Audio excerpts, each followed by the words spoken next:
I'm legit. I am a world champion caliber guy. I should be a world champion again. I will be a world champion again, and I want to get that back immediately.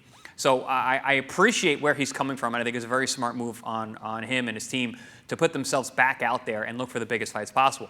And there is a slew of big fights available at 154.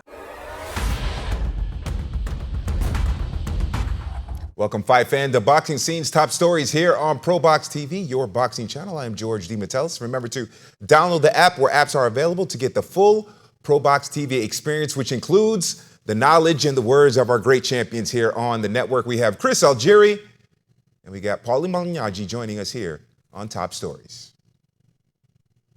ISRAIL MADRIMOV is looking to regain a portion of the world super welterweight title following his close defeat to Terrence Crawford in that WBA title fight in Los Angeles on August 3rd. He said, quote, "I said after that fight, I thought I did enough to keep my world championship belt. Right now I'm ready for a rematch with Crawford to regain my title or to challenge any of the other junior middleweight champions. A rematch with Terrence Crawford is my goal, but I'm not sure he is interested right now." All right, Chris, what's next for Madrimov, and where does he rank amongst the talented fighters at 154? Well, first of all, I think this is a very smart move by his team in terms of marketing, staying relevant. You know, he's coming off a very, very close decision loss to the pound-for-pound best fighter in the world, Terrence Crawford, and he has kind of added himself to the world. Like, listen, I'm legit. I am a world champion caliber guy. I should be a world champion again. I will be a world champion again, and I want to get that back immediately. So I appreciate where he's coming from, and I think it's a very smart move on him and his team to put themselves back out there and look for the biggest fights possible. And there is a slew of big fights available at 154. There's a ton of talent, a lot of names that are coming up. There's no real standout guy except for Terrence Crawford, and he's at the top of the heap. He's already tangled with him. I don't really see that rematch happening. It doesn't seem like that's on the table. Crawford's on to bigger, better things. But Madrimov has shown himself to be possibly number 2 in the weight class after that performance. Very, very difficult style. Very, very physical, very athletic for the weight class.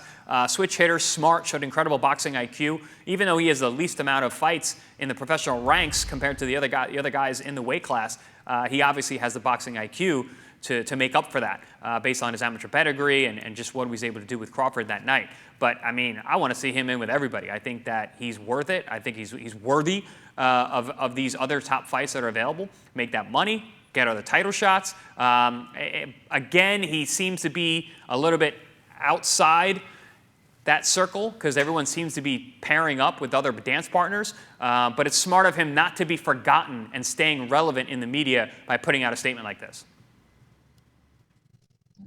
You know what? I agree. You know, you coming off that big performance, you want to keep that momentum going. You don't want to just keep it. You don't just want to just let that slide away, let people forget about it. Because boxing memory, it's what have you done for me lately? We kind of know that already. It's a lot. There's a lot of stuff that people don't keep in mind with a good fighter if he doesn't do something quick. I mean, look at the way, for example, Errol Spence's career. You know, can never really get that momentum for promotability wise, even though he's had a terrific career. Because fighting once a year, people just tend to forget, and then you got to start all over. Madrimov is not trying to do that. You know, he's trying to keep that momentum going. He's trying to, he realizes even though he took a loss, it's against the number 1 pound-for-pound fighter in the world, as the champ was saying.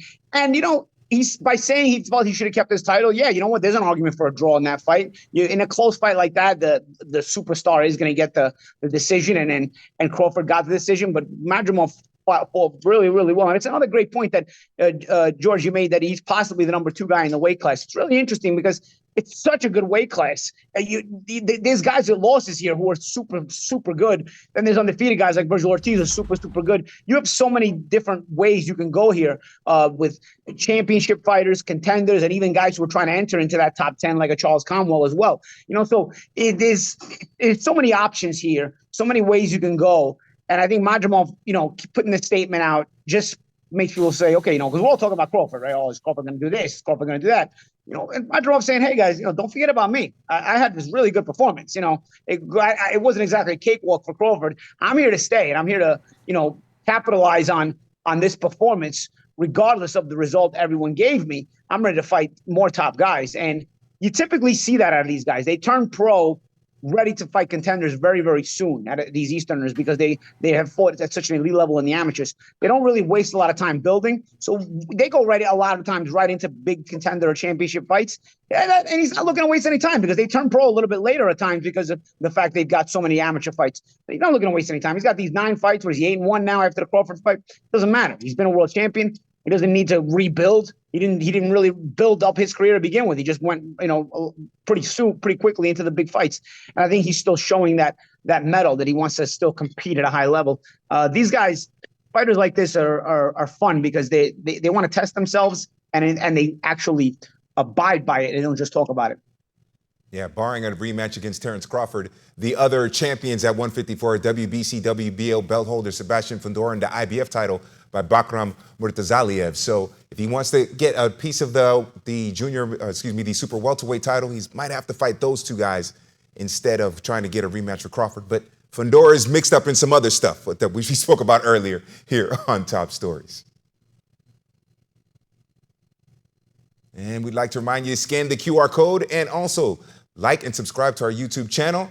Don't forget, best live fight series in all of boxing, September 11th here on ProBox TV, Wednesday night fights. And then a couple of days later, that big showdown on pay-per-view between Canelo Alvarez and Edgar Berlanga. I'm George Metellus. Thank you for watching Boxing Scene's Top Stories. Wednesday night fights. Coming up on your next Wednesday night fights, September 11th. Lester Martinez takes on Joshawn Showtime James. He's the pride of Guadalajara, Canelo Alvarez. His challenger, the undefeated Edgar Berlanga. Canelo versus Berlanga, Saturday, September 14th, live on PBC pay-per-view on Prime Video.